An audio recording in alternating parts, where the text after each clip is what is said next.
আসো জান্নাতের হুর তোমাদের জন্য অপেক্ষা করতেছে, জান্নাতের বিছানা তোমাদের জন্য রেডি। কেন তুই সূর্যের গরম যেন না লাগে, কারণ সূর্যের গরম লাগলে মাথার মগজগুলো টাস টাস করে ফেটে যাবে, একটা সেকেন্ডের আযাব সইতে পারবা না। আসো, কোনো হিসাব নাই, জান্নাতের 8টা দরজা খোলা, কোন দরজা দিয়ে ঢুকবা আসো। ও এলাকার মা বোনেরা, 4 জন নারীকে জান্নাতের 8টা দরজা ডাকবে, এর মধ্যে একজন নারী হবেন আমার নবীর কলিজার বিবি। 2 জন স্বামী বিদায়ের পরে বিধবা 40 বছরের নারী খাদিজা রাদিয়াল্লাহু তাআলা আনহা। এমন আদর্শ জমিনে আর কারো নাই, অমুকের আদর্শের সৈনিক আমরা, আল্লাহর কসম। এই জমিনে যত মানুষের আদর্শ আছে, আব্রাহাম লিঙ্কনের আদর্শ, মাও সেতুনের আদর্শ, লেনিনের আদর্শ, কার্ল মার্ক্সের আদর্শ, এক কথায় সব দুনিয়ার মানুষের আদর্শগুলো নাপাক, একমাত্র মদিনাওয়ালা নবীর আদর্শই হলো পাক। সমস্ত মানুষের আদর্শ নাপাক, মদিনার নবীর আদর্শ কেন পাক? দুনিয়ার মানুষের আদর্শ নাপাক হওয়ার কারণ তার চোখ 2টা নাপাক, তার হাতটা নাপাক, তার দিমাগ নাপাক। কারণ আমি নাপাক কেন? বক্তা হইয়া চেয়ারে বসে মজার মজার বয়ান দিলাম, কিন্তু এই এলাকার মানুষ জানে না আমার হাতটা কি পরিমাণ গুনার কাজ করেছে, আমার জবানটা কি পরিমাণ অপরাধ করলো, আমার চোখ 2টা কি পরিমাণ অন্যায় করেছে। এই এলাকার মানুষ যদি জানতো, আমার চেয়ারে বসে বয়ান করার সুযোগ দিত না। আল্লাহ কয়, বান্দা আমি তোর সম্মানটারে নষ্ট করি নাই, কারণটা কি জানো? তুই বড় আলেম এই জন্য না, তোর বডির মধ্যে আছে পয়গম্বরের আদর্শ, আর তুই মুহাম্মদের উম্মত হওয়ার কারণে তোর ইজ্জত নষ্ট করি নাই। নষ্ট তো করি নাই, আমি আল্লাহ তোরে আবার ডাক দিলাম, তওবার দরজা আইসা যদি 2 ফোঁটা চোখের পানি ছেড়ে আমি আল্লাহকে একবার আল্লাহ বলে ডাক দাও, লাব্বাইক বলে যদি তুই হাজিরা দাও, আমি আল্লাহ তোর জীবনের সব গুনাহগুলো মাফ করে দিব। কারণ আমি চাই না আমার মায়ার নবীর উম্মতেরা জাহান্নামে যাবে, কারণ একটা সেকেন্ডের আযাব আমার কোনো বান্দা সহ্য করার শক্তি হবে না। আম্মা জান আয়েশা বলেন, একদিন দেখি আমার মায়ার নবী আমার হুজরায় বসে গুনগুন গুনগুন করে কান্না করেন। আমি আয়েশা বললাম, নবী আমার কোনো ভুলের কারণে আপনি কাঁদেন, আমার কোনো ব্যবহারে কষ্ট পাইয়ে আপনি কাঁদেন নাকি? মায়ার নবী কয়, না না আয়েশা, তোমার ব্যবহারের কারণে কাঁদি না, আমি কান্না করি হাসরের ময়দানের কথা মনে পড়ে গেছে রে আয়েশা। ওই হাসরের ময়দানটা কেমন ভয়ঙ্কর হবে, ওই কথা মনে পড়ে যাওয়ার কারণে আমি কান্না করি। ও নবীর উম্মতেরা, আমার নবীর আদর্শ দেখিয়া মক্কার মানুষ দলে দলে কালেমা পড়ে নবীর সৈনিক হয়ে যায়। আমার নবীর কেমন আদর্শ! নবী রাস্তা দিয়ে হাঁটে, যেখানে কদম দেয় ওখান থেকে দীর্ঘদিন মিশকের ঘেরান আসতেছে, নবীর ঘাম থেকে মিশকের ঘেরান পাওয়া যায়। আমার নবী হাঁটতেছেন রাস্তা দিয়া, বারবার সালামের আওয়াজ শোনা যায়। সাহাবায়ে কেরাম বলেন, মানুষ নাই, সালামের আওয়াজ কোথা থেকে শোনা যায়? নবী বলেন, ও সাহাবায়ে কেরাম, আমি মুহাম্মদের সুসংবাদ পাইয়া জঙ্গলের হরিণ আমারে সালাম দিয়েছে, জঙ্গলের বাঘ আমারে সালাম জানিয়েছে, জঙ্গলের প্রাণীরা আমারে সালাম দেয়। আমার নবীর শরীরের মধ্যে মশা মাছি পড়া হারাম।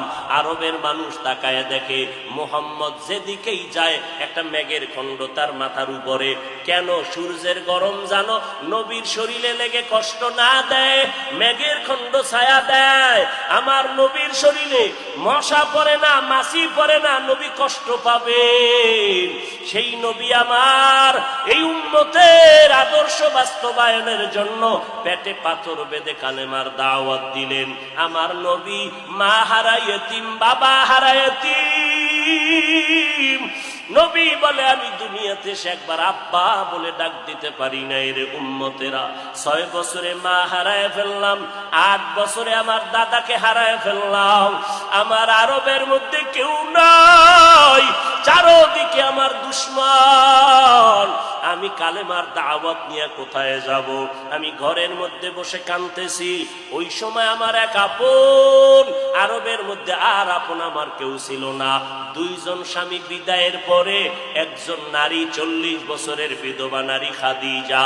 আমি মোহাম্মদ 25 বছরে তাকে বিয়া করে নিলাম। আল্লাহর আদালতে অনুমতি নিয়ে বিয়া করে ফেললাম।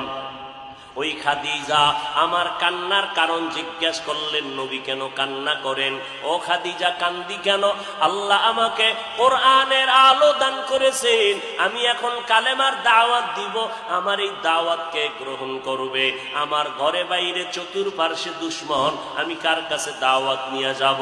আম্মা জান খাদিজা চিৎকার দিয়া বলে, নবী কোনো পেরেশান হবেন না, এই জমিনের মধ্যে কেউ যদি আপনার কালেমার দাওয়াত না নেয়, আমি খাদিজার হাতটা ধরিয়া আপনি আমাকে প্রথম দাওয়াতটা পড়াইয়া দেন, কালেমা পড়াইয়া দেন। এই জমিনে মরিয়াও যদি যায়, ইতিহাসের পাতায় থাকবে মুহাম্মদের হাতে প্রথম দাওয়াত গ্রহণকারিনী কোনো পুরুষ না, তিনি একজন মহিলা। কিয়ামতের ময়দানে মদিনার নবী বলেন, জান্নাতের 8টা দরজা যখন খুলিয়া 4 জন নারীকে ডাকবে, আসো, জান্নাতের দরজা খোলা হয়ে গেছে, আসো। 4 জন নারীকে ডাকবে, তোমাদের কোনো হিসাব নাই, তোমাদের কোনো কিতাব নাই, তোমাদের কোনো পেরেশানি নাই। জান্নাতের 8টা দরওয়াজা, সব দরজা দিয়া ডাকবে, আসো, জান্নাতের হুর তোমাদের জন্য অপেক্ষা করতেছে, জান্নাতের বিছানা তোমাদের জন্য রেডি। কেন তুই সূর্যের গরম যেন না লাগে? কারণ সূর্যের গরম লাগলে মাথার মগজগুলো টাস টাস করে ফেটে যাবে, একটা সেকেন্ডের আযাব সইতে পারবা না। আসো, কোনো হিসাব নাই, জান্নাতের 8টা দরজা খোলা, কোন দরজা দিয়ে ঢুকবা? আসো। ও এলাকার মা বোনেরা, 4 জন নারীকে জান্নাতের 8টা দরজা ডাকবে, এর মধ্যে একজন নারী হবেন আমার নবীর কলিজার বিবি। 2 জন স্বামী বিদায়ের পরে বিধবা 40 বছরের নারী খাদিজা রাদিয়াল্লাহু তাআলা আনহা। ওই খাদিজা ডাক দিয়ে কয়, ও নবী, আপনার হাতের কালেমার মুসলমান আমি একজন হয়ে গেলাম। নবী এবার কান্না বন্ধ করে বের হয়ে গেলেন। আর আমার দুঃখ নাই, আমার খুঁটি যখন মজবুত হয়ে গেল, আমার ঘরের চৌকাঠ যখন মজবুত হয়ে গেল, এখন আমি দাওয়াতে নেমে গেলাম। মায়ার নবী দৌড়াইয়া মানুষের দ্বারে দ্বারে গিয়া গোপনে গোপনে দাওয়াত দেয়। হাঁটতে হাঁটতে হাঁটতে হাঁটতে আমার নবী পাথরওয়ালা জমিন পাড়াইয়া তায়েফের ময়দানের কিনারায় দাঁড়ায়, কয়, তোরা আমার চিননি, আমি মক্কার মুহাম্মদ, আমি এক আল্লাহর দাওয়াত দিয়েছি, গ্রহণ করো। এই আসমানের মালিক আমার আল্লাহ, এই জমিনের মালিক আমার আল্লাহ, ওই একটা আল্লাহ, আর কোন আল্লাহ নাই। ওই আসমানের মালিকের পক্ষ থেকে আসছি, কবুল করে নাও। তায়েফের বেঈমানেরা কয়, এটা তো সেই মুহাম্মদ মক্কার পাগল। বাচ্চাদের ডেকে বলে, পাথর মেরে মেরে মুহাম্মদের তাড়াইয়া দাও। যেই নবীর শরীরের মধ্যে মশা মাছি পড়া হারাম, মেঘের খণ্ড ছায়া দেয়, আমার নবী যেন কষ্ট না পায়। ওই শরীরের মধ্যে কাফেরের গোলামেরা এমন বৃষ্টির মতো পাথর মারতেছে, পাথর পরে পরে নবীর শরীর থেকে রক্ত প্রবাহিত হইয়া জুতা আটকাইয়া গেল। মায়ার নবী কান্না করেন, আর কদম বাড়াইয়া বাড়াইয়া মক্কার দিকে রওনা হলে, আবার যত দূর যায় আবার তায়েফের জমিনের দিকে তাকায়, আর আমার মায়ার নবী চোখের পানি ছেড়ে কান্না করে আর বলে, উদয়ার মালিক, তুমি একটু এদের দিলে রহম দাও। আল্লাহ সাথে সাথে জিবরাইলের পাঠায় দিয়া কয়, জিবরাইল, আমি আমার নবীর কান্না সইতে পারি না, যাও যাও। মুসা নবী আমার আশিক, ঈসা নবী আমার আশিক, ইব্রাহিম আমার আশিক, আর আমি আল্লাহ নিজে মুহাম্মদের আশিক। আমার নবীর কান্না সইতে পারি না, জলদি করে যাও রে জিবরাইল, নবীর অনুমতি নিয়া তায়েফের জমিন উল্টাইয়া তায়েফের মানুষগুলো ধ্বংস করে দাও। জিবরাইল আমিন আইসা আমার নবীরে যখন বললেন, নবী বলে, খবরদার ও ভাই জিবরাইল, এই তায়েফের মানুষগুলোকে তুমি মারবা না রে ভাই, কারণ আমি দুনিয়াতে আসি রহমাতুল লিল আলামিন।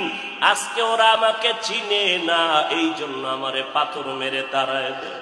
ওরা যদি জানতো আমি মুহাম্মদ কে, ওরা তো জানেন আমি মুহাম্মদের বাবা নাই, ওরা জানেন আমি মুহাম্মদের মা নাই, আমি মুহাম্মদ বড় অসহায়।